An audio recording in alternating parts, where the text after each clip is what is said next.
Hi hello welcome to my channel. మనము new story series everyday చెప్పుకుంటున్నాం కదా. నిన్న కాశీ మజిలీ కథల్లో ఒక కథ చెప్పుకున్నాము.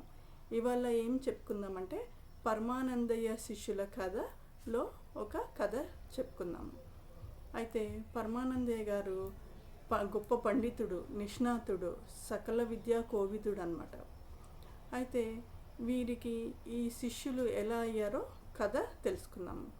7 ఋషులు ఒక గాంధర్వ కన్య శాపం చేత మందబుద్ధులు అవుతారు. ఆ మందబుద్ధితనంతో వాళ్ళు ఏది చేసినా కూడా అది దాని రిజల్ట్ లేదా పర్యవసానం అద్భుతంగా ఉంటుంది, అమోఘంగా ఉంటుందన్నమాట. డిప్రెసింగ్గా ఉండదు. అట్లా వారికి వరం ఉంటుంది.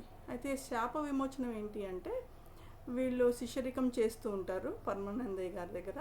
ఎప్పుడైతే ఈ గాంధర్వ కన్యకి వివాహం జరుగుతుందో అప్పుడు వీరికి శాప విమోచనం జరిగి వీరి విద్య మళ్ళీ వారికి వచ్చేస్తుంది.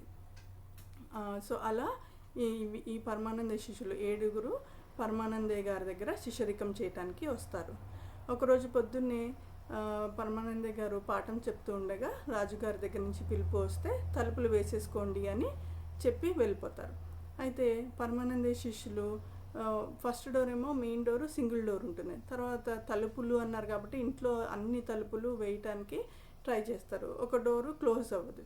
అయితే ఆ డోర్ని పీకి పాకం పెట్టి అందరూ 7 కలిసి ఆ డోర్ని ధ్వంసం చేసేస్తారు, ఆ తలుపుని.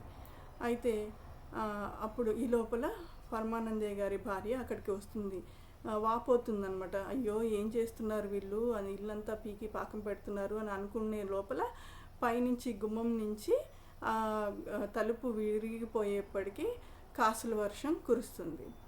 సో ఆవిడ అంటే ఫస్ట్ చింతించినా కూడా తర్వాత ఆనందంతో ఆశ్చర్యంతో నిండిపోతుందన్నమాట. సో ఇది అండి స్టోరీ. సో వాళ్ళు ఏది చేసినా కూడా అమాయకంగా ఆ పర్యవసానం అద్భుతంగా ఉంటుంది, అది అన్నమాట. సో మోరల్ అంటే ఏమీ లేదు, ఇవి హాస్య కథలు.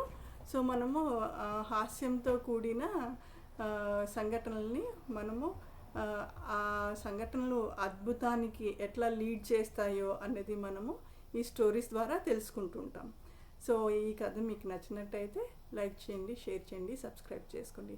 నెక్స్ట్ ఎపిసోడ్లో న్యూ సిరీస్తో కలుద్దాం, లేకపోతే ఇదే సిరీస్ స్టోరీతో కలుద్దాం. ఓకేనా? Thank you. Bye bye.